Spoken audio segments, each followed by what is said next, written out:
Hi students, today you're going to learn about Badgerlink.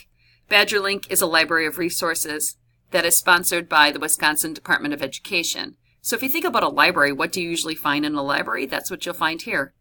Things like books, recommendations for books, magazines like Sports Illustrated, journal articles that are well-researched and scholarly, music, downloads that you can use in multimedia projects, and some downloads for visual medias as well.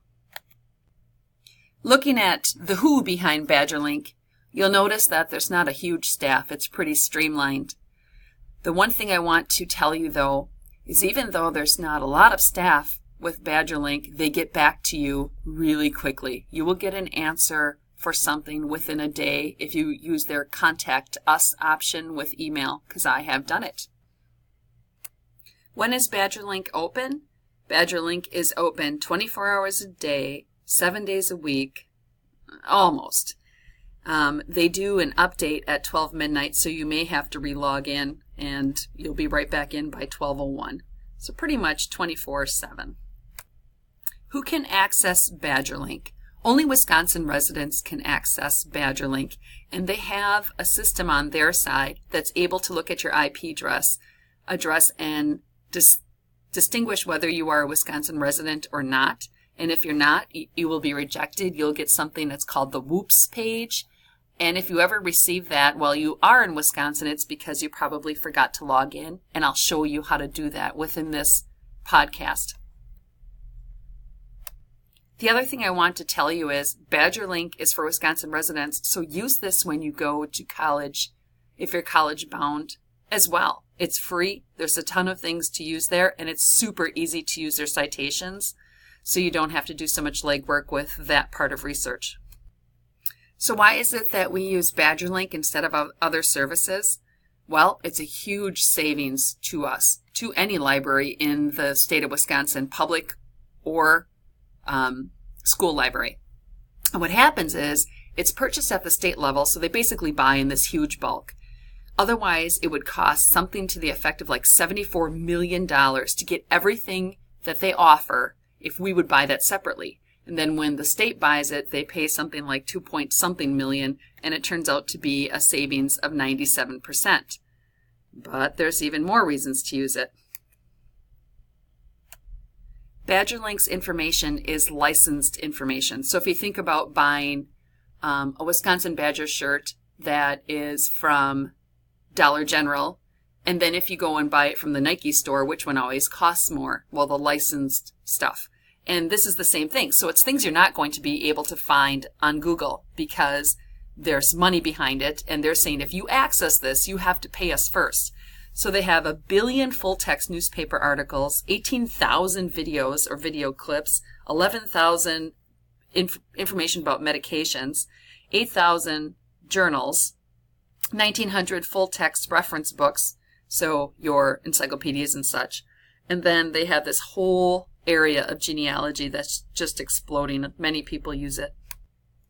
What's more, these resources are ad-free. They're appropriate information. Sometimes it seems like the more you pay on Google, the higher you get on the search results. And they're also a narrowed search. When I look up Aaron Rodgers, I don't want to see 72 billion hits. That's overwhelming to me, and I'm not sure where to start. Let me show you how to get to Badgerlink. So the first thing you need to do is you need to get to the School District of Bondwell page, and from any tab, the district, the high school, the middle school, elementary, whatever tab you're on, look for the Library Media Center, and it's almost always the third one down. Then at that point, make sure that you are on the Bondwell middle school, high school side, and you will see under Resources, Badgerlink. Once you get to the Badgerlink site, you'll have to authenticate that you are from Wisconsin, and you'll just do that by logging in. This is your login screen. The first thing you need to do is choose your library. I quickly type BON in my drop-down menu, and the School District of Bondwell shows up. And then to find your username, you have to add SDOB to the left or before your regular username. So for me, it's SDOB Sorlyless, and then I can log in.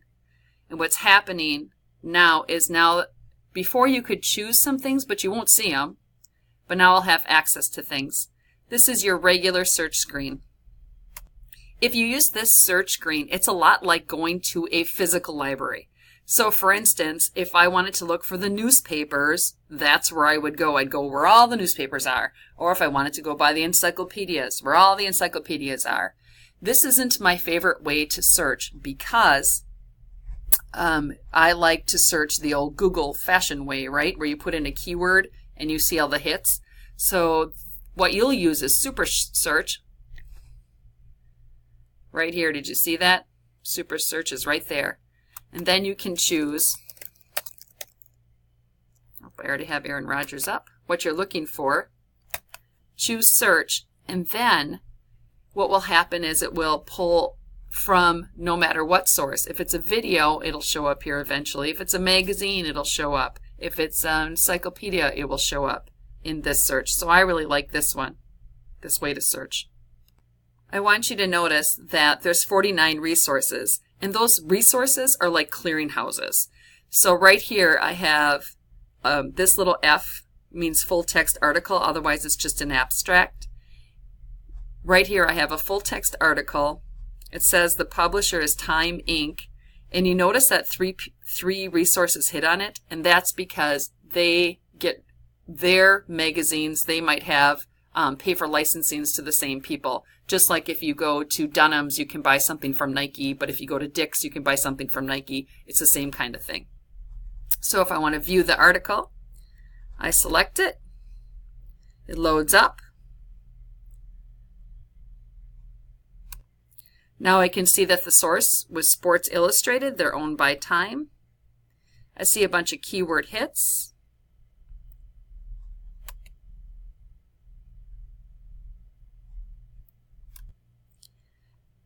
I can read the article. I want to tell you that normally you should be able to listen to the article as well, and you can choose a voice. However, that is not working, and it hasn't since last year, and they are aware of it because we at Bondwell told them.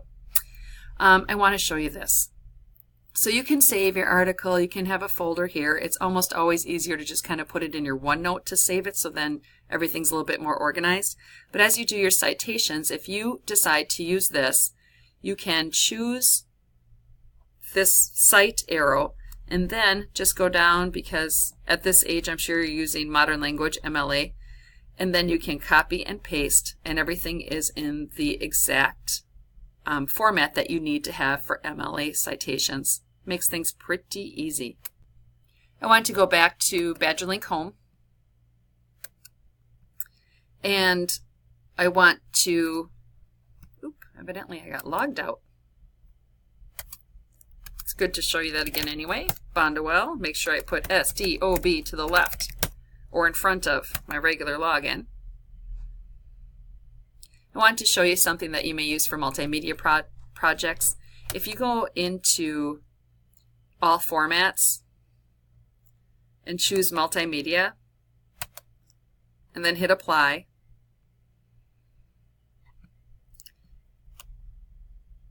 if I go down to almost the very bottom where it says Wisconsin Media Lab, and if you're not logged in, you'll kind of get to the Wisconsin Media Lab, but then you can't do any downloads. I want to show you that Sounds Abound is right here, and these are royalty-free music choices that you're okay to use without permission as long as you put a citation in. So let's say you decide you like this one. Test it out. Oh, that's the one I always wanted, or whatever you decide. How to get that music file is to this little file folder right here. You choose that. It will download to your downloads, and then you upload it to whatever software you're using to create your multimedia project. I just wanted to show you that's free on Badgerlink as well. I just want to leave you with a reminder of how to get into Badgerlink. Otherwise, you're going to get that whoops page if you get very far at all. And remember that you need to go to the School District of Bondwell. You have to add the SDOB to the left or in front of your regular login name. So think about that. What would yours be? Go use it. It's free to you. It's for Wisconsin residents, so you can use it now. You can use it in college. You can use it when you teach your grandchildren. It should still be here.